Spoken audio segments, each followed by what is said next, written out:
Hey loves, how are you? Um, People are driving me crazy. There's like certain things that I've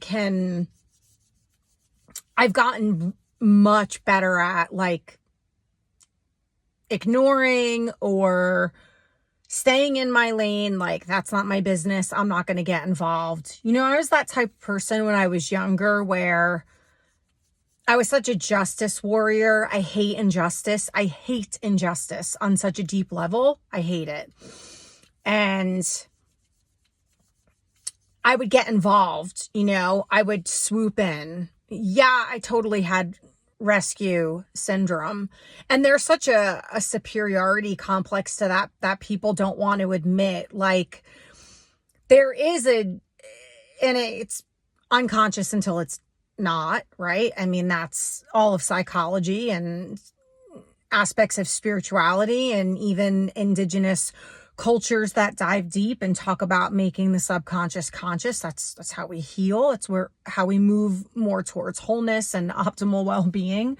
But there is this, when you dive deep, you have to come to terms with some hard, shitty truths about yourself. And I've always was a helper. Mr. Rogers, his mother used to say, look for the helpers. But you can move from a space of, I'm better than this person, or I think I know more than this person. So there can be this like superiority complex that we need to be very careful about.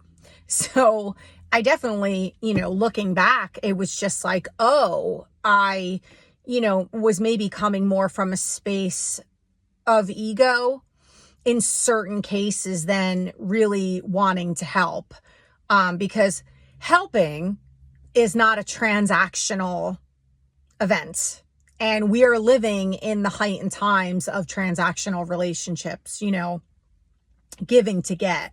Now, reciprocity, I'm a big fan of, but doing things out of the kindness of your heart is not the same thing as doing something and, standing there tapping your foot, being like, okay, my turn.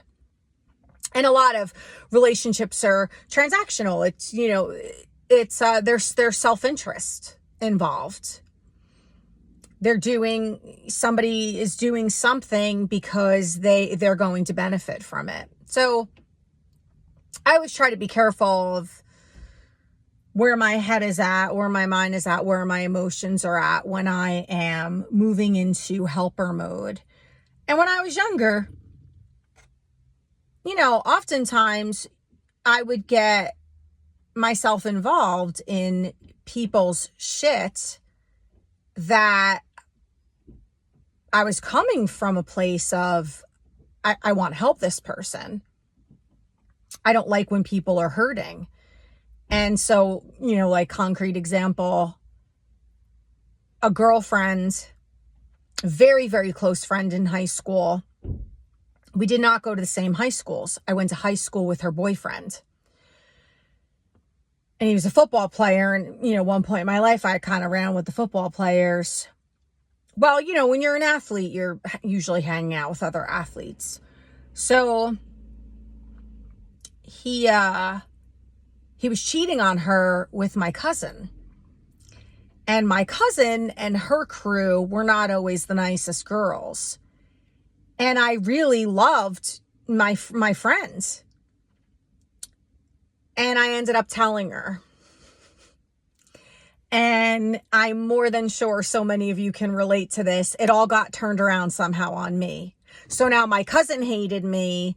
All the girls that were in her friend group hated me even more. And because there was always, like jealousy and competition and all the henpecking with ladies.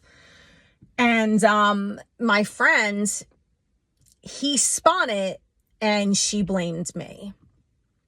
But people are really pissing me off lately. And I'm trying to keep my mouth shut. So there was this truck the other day at the local Ingles, and this asshole is literally taking up 3 spots. His truck was parked, like if the spots were vertical, his truck was like this, a big pickup truck. It was like a Silverado. I took a picture of it. I was going to post it in the We Are Brevard group, and I was like, you know what, Carrie? Stay in your lane. Shut your mouth. Don't get involved. This guy probably is packing. You know, he's probably a hunter. He's going to come scope you out in front of the house, stalking me with his rifle. No thanks. Don't need that right now in my life. But I'm like, what a jerk. I'm like, what is this asshole from Jersey? Like, that's what you see up north. And then I'm just at the health food store in Brevard. And this person has their window half down, and their dog is literally, I thought this dog was being murdered. I thought somebody was beating the shit out of the dog. I'm sitting in the parking lot and I was doing something. So I was probably in my car a good 10 minutes before I got out to go into the store. 10 minutes I'm listening to this dog thinking like, I'm in a parking lot. I couldn't see the dog. I'm like, what's happening? I finally get out because I could not take hearing this dog like squeal and scream. It was like beyond a bark. And the dog just wanted to be with its owner. So everyone at the checkout line is like, where is the owner of this car? The dog was literally 3/4 out the window at one point. And I was going to go around the store and be like, hey, who's driving this make and model car with the dog in it? And I was like, you know what? I'm so in a place of like, fuck it. Let them suffer the natural consequences and learn their lesson, because the window was way too far down. And the dog probably eventually got out, because even as I was driving away, this dog just kept inching out further and further out of the window. You know, my roommate the other day, he's got some addiction issues and he was late for work. And I was like, I know this guy was supposed to be out the door 45 minutes ago. Do I wake him up? Nope, not my job. I used to be that person. I grew up around addiction. I've went through this with multiple family members, including my own kid. And I was like, you know what? Fuck him. He'll figure it out. So it's so funny. The old me would feel guilty. I would feel bad. I would feel like I wasn't being a good helper. And, you know, really it's maturity and growth to be able to stay in your lane and just let people suffer the natural consequences of stupid behavior. Now, if this were my own kids and we were living together, maybe I would step in slightly. You know, but these are strangers, and he's a grown, my roommate's a grown ass adult. He's 35 years old. He needs to figure his shit out. Anyway, what I really wanted to talk about was, I just shared all that because I think it's so relatable. You know, when you just like witness stupid behavior or bizarre behavior, and it's like such a WTF moment, and you're like, do I step in? Do I not step in? People are crazy. I wanted to talk about intimidation. I don't know if I've ever touched on this before. I think this is a really good topic. It fascinates me because there's like memes out there, like, if you're intimidated by me, that's your problem. And then, you know, the other side of it is like, well, why would you ever want to be perceived as intimidating? Why would you want to come off as intimidating? But I will say this. I often get told that I'm intimidating, especially by men. And I know I've talked about this before. When a man says to me, I find you intimidating, it is, listen, I appreciate the honesty. I'm all about honesty. You will win my heart over with transparency, authenticity, honesty, in any type of relationship that I have with you. Friendship, work relationship, intimate relationship.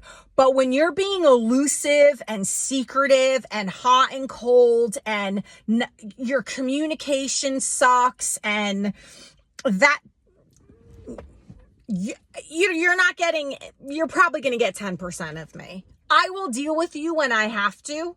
It will never be because I want to.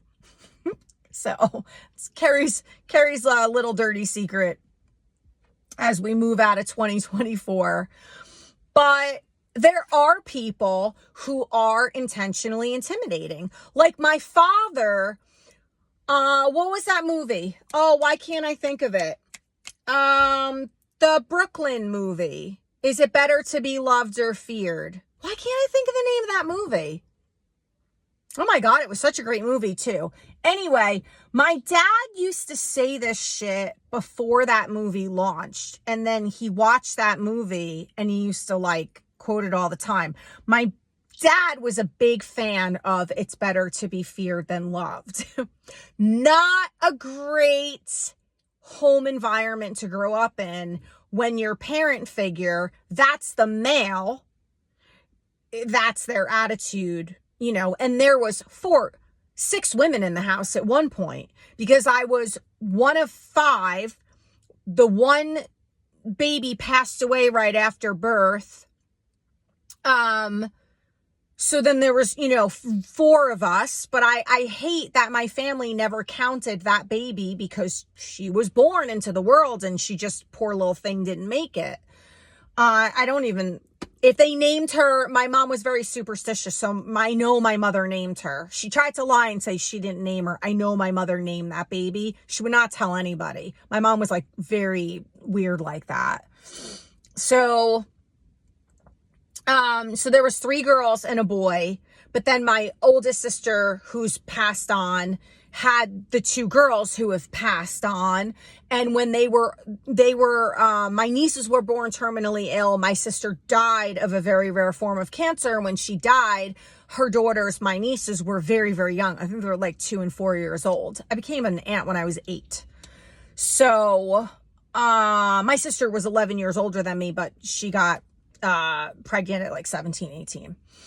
So they were all living with us together.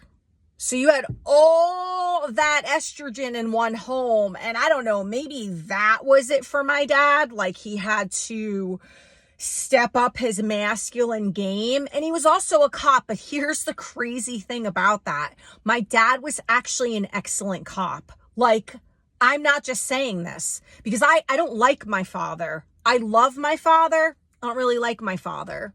For those of you who followed me for a long time, you know that he was a very challenging dynamic for me.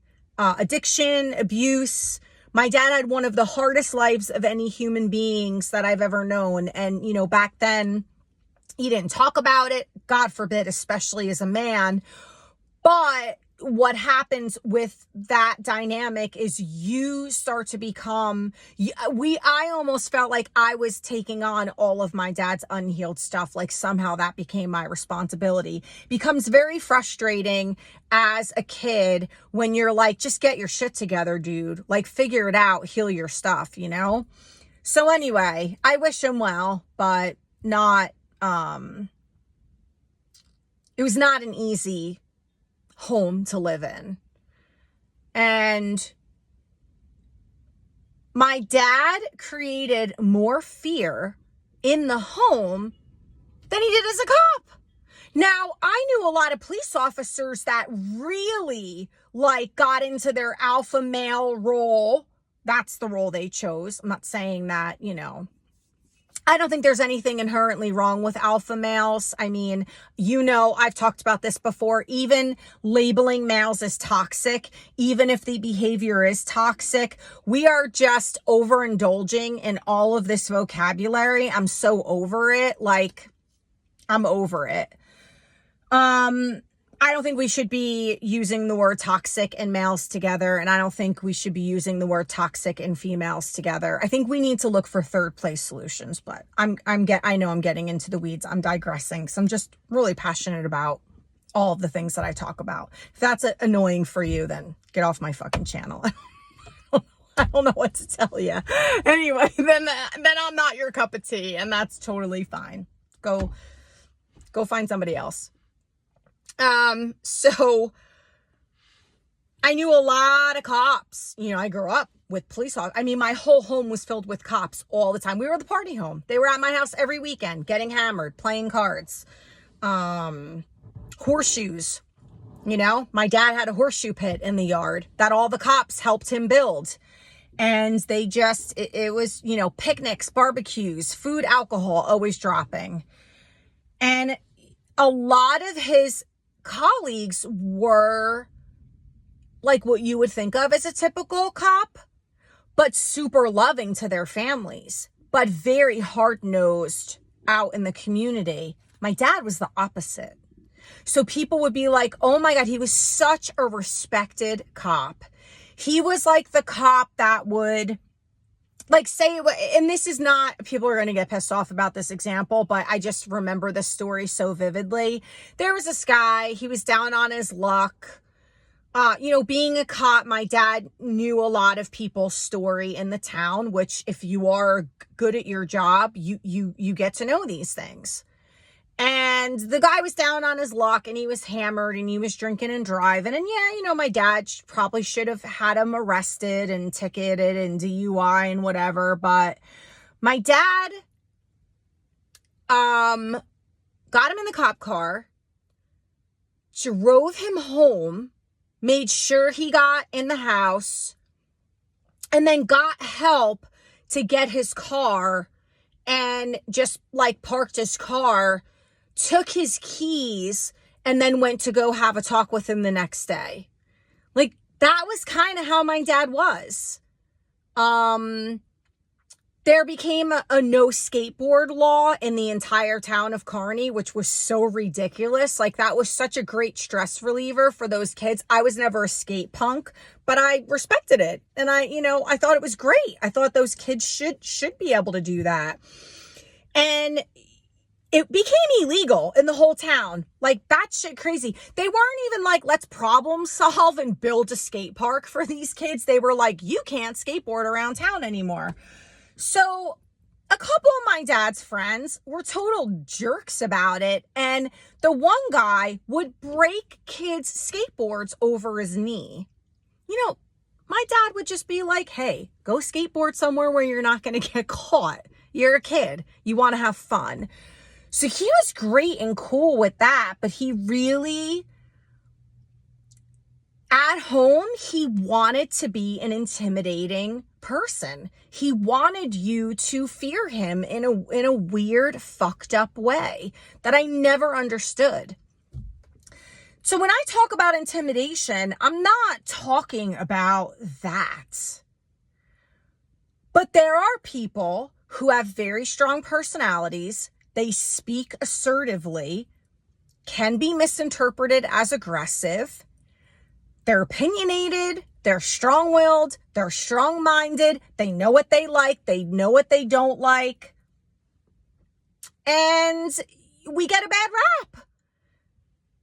And then we're told that we're intimidating. And if anybody gets to know me, they know my heart, they know how kind and loving I am. I never set out to intimidate anybody intentionally, but I also can kind of feel or sense when somebody is intimidated by me. And it's extremely off-putting because I've had friends in similar circumstances where it's like, well, how is this my problem? How is this my fault? And that's where I really feel like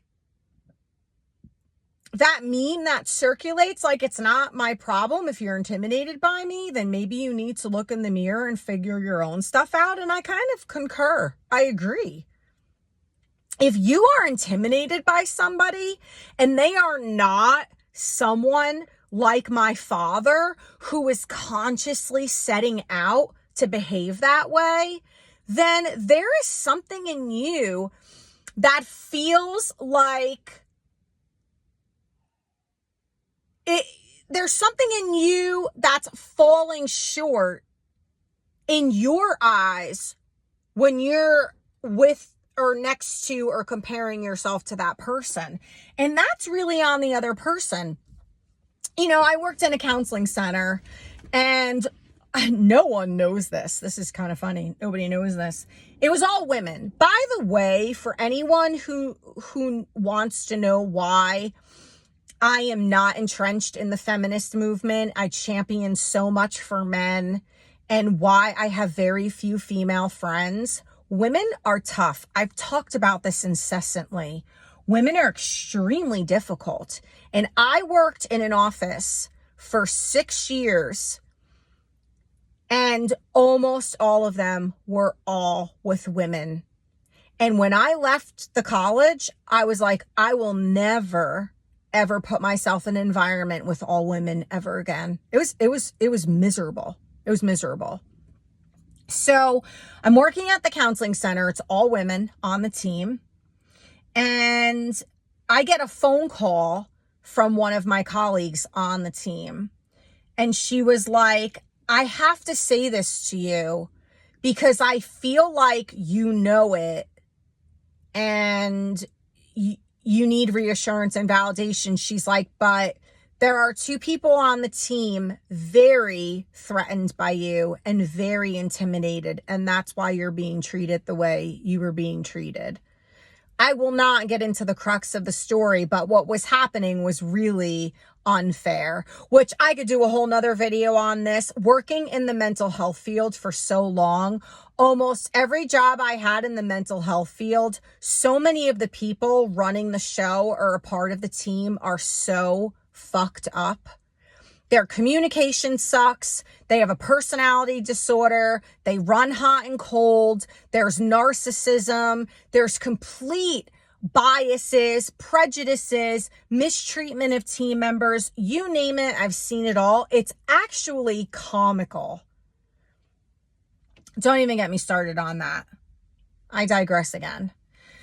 So I knew, I thought, sometimes you convince yourself, like, is this in my head? Like, what's happening here? And she really did make me feel better. I really did appreciate my colleague calling me and saying that because I saw it. And so I very much can get intimidated by somebody. I very much can feel threatened by somebody. And that usually happens when you're in the same field and you feel like someone knows more than you, especially if you're in a leadership position and you feel like, oh, well, I should know all of this. I should have all of these answers. I mean, I was in a leadership position. I ran the show when I ran the Kids and Teens on Campus Kids Summer Camp at Ocean County College. And I had a staff of like 30 people. And I was a youth mentor. So, and I was an administrator for personal enrichment. I was literally working 3 jobs at once, and I had a huge team, and it was all on me. And sometimes younger people would come along, like my one administrative assistant, and really knew their shit.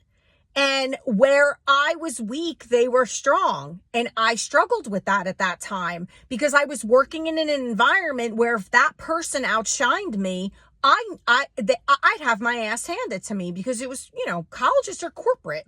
They're very black and white. It's all about the money. They don't give a shit about your education. They're making bank off of your degree. Trust me, I've seen and heard it all. I was an academic counselor. They didn't care about those kids, which is another reason why I left, because I was like, this is crazy. All the red tape and the bureaucracy was heartbreaking. So yeah, I've been in that position, but that's on me. That's my own stuff.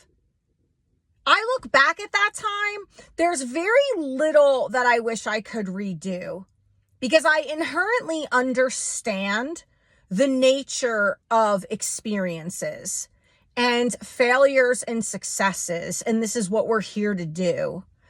And things pan out the way they're supposed to. If there was supposed to be a different outcome, there would have been a different outcome.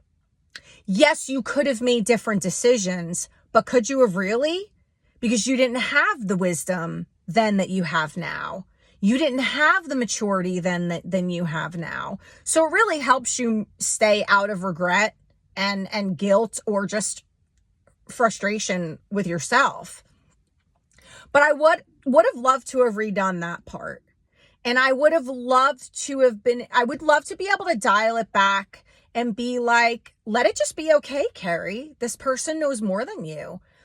And I did thank them all the time. It was a technology thing. I wasn't like super tech savvy. This person was like a tech whiz. and was really outshining me in that area.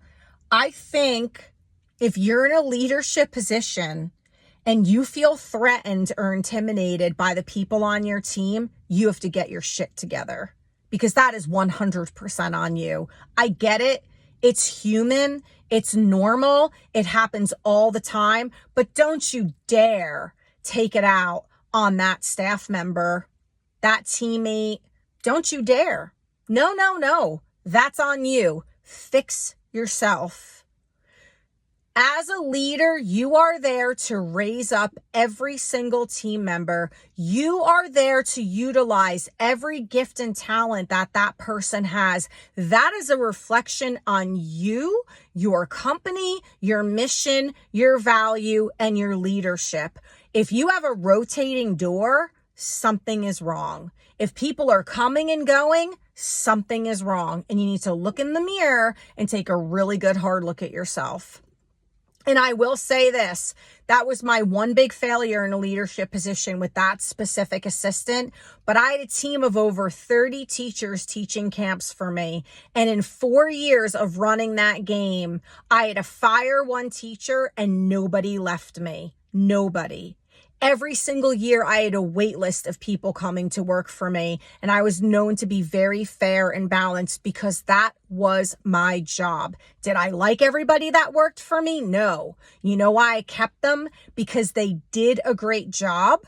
They were high revenue camps for the college, which kept me having a job. The more money they were making for the camp, the more job security I had as a single mother. And I didn't have to like them as a person. They weren't hurting the kids. There was no injustices. It was just personality conflict. And that's going to happen. And my job in a leadership position is to lean into that with curiosity and problem solve. I mean, if you're not adept at conflict resolution in a leadership position, you're fucked. Why are you even there? Isn't it amazing? Don't you ever look at leaders and you're like, how did they get there? That was a question every day for 6 years of my life working at the college. How did this person get there? It is fascinating. Corporate is so I mean, I don't miss it. God, I don't miss it. Fascinating. But, whose responsibility is it when you feel intimidated or threatened by somebody? If that person is not physically harming you, they're not verbally attacking you. Again, let's put this in perspective. I'm not talking about the threatening, intimidation that is violent or aggressive or overtly harming you. I'm just talking about your insecurity around certain people or a certain person and you interpreting their behavior as a threat to you somehow. And that's really on you. And I'm saying the proverbial you. It's really exhausting when people come to you and are like, you've got to stop being so intimidating. And, as far as men telling me that I'm intimidating, it is a turnoff because I don't know if that's all you're saying. And then I ask them what that means and I really don't get logical answers. So it wouldn't be so much of a turnoff if a dude said to me, yeah, I found you really intimidating and this is why. Because I can't fix that, and not that, listen, if a guy is saying that he's intimidated by me, he's not going to be a guy that I'm going to be remotely interested in, because at the end of the day, I know myself really well and I'm such a strong personality. I've been on my own for 17 years now. I've been a single mom for 17 years. I don't know if it's fair to say, well, I don't know. So for the last few years, 3.5 years, I've been on my own. My kids are they're in New Jersey. They're young adults, but I guess by all intents and purposes, I'm still a single mom. I never remarried. And I've been doing this. I moved myself 9 times by myself. I've only hired a mover once. I have physically moved myself 8 times by myself in a little Crosstrek SUV. I'm determined, and I'm fucking stubborn sometimes, for sure. And I'm self-sufficient, and I'm super independent. And so I can't date a pussycat. I just can't. I don't want to date an asshole. I have no interest in that, but I definitely need somebody who can match my energy. I definitely need somebody who is not going to be intimidated by me. And I need somebody who's going to challenge me in all the right ways, in all the good, right ways. I dated a guy and he had no qualms about putting me in my place sometimes. And he wasn't always, sometimes he could be a little harsh, but he had a way about him where he would do it in a way where it wasn't so devastating to my ego. And that was a turn on, he wasn't afraid to confront me. And I feel like a guy who's intimidated by a woman would be very afraid to confront her. And that's not going to work because I can breathe fire. And I need somebody who's going to be able to handle that. And I don't do that intentionally. I'm just a fiery, kind of feisty person, and high energy. So if you're intimidated by that, it really can't be my problem. But anyway, I was thinking about this my whole hike this morning because I don't know why my dad popped into my head, and I was reflecting on things about that. And then I saw that intimidation meme posted. And I've seen that a bunch of times. And then I started thinking about all the jobs that I've had where people were intimidated or felt threatened by me. And then, they try to squash you and they try to make you small and minimize your gifts and talents and your abilities because they feel like they can't match up. And I used to take that on and make it my own. And now I'm just like, fuck off, dude. Not my problem, Not my problem. Let me know what you think about that. Let me know as a guy if this is something that you endure. I feel like men don't endure this the way women do. But I'm not a man, and I really can't speak that with full confidence because I don't know. I'm sure men can rub one another the wrong way. I'm sure men can feel intimidated by another man. But I don't know if it's to the extent of what I experienced working with all women for 6 years. But let me know your thoughts. Love you to pieces.